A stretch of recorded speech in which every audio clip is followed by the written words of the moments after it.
সন্ধ্যাবেলা এখানে আমরা আজকে চটজলদি সবাই রেডি হয়ে নিয়েছিলাম মামার বাড়িতে যাবো বলে। আর মামার বাড়ি যাওয়ার একটা বিশেষ কারণ ছিল, সেটা পরে তোমরা দেখতে পাবে। মা তো আর তস সইছে না, চটপট করে ওপরে রেডি হয়ে আসলে তস হয় কি, মামার বাড়িতে যা পরিস্থিতি।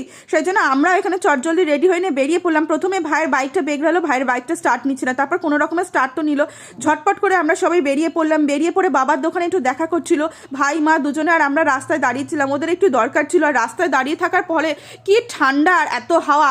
আর একটা ভুল করেছি, আমরা শর্টকাট নিয়েছিলাম মাঠের রাস্তা তাড়াতাড়ি যাওয়ার জন্য, সেটা আরও ভুল ছিল। মামার বাড়ি গিয়ে দেখো, বলেছিলাম না বছরের শুরুটা আমাদের একদম ভালো যাচ্ছিল না। আমার দিদার অবস্থা দেখো, দিদা তো বিছানা শয্যাশায়ী হয়ে গেছে, হসপিটাল থেকে বাড়ি নিয়ে এসেছে। দিদা আর উঠতে বসতে কিছুই করতে পারে না, তাই আমাদের সকলের মনটা খারাপ ছিল।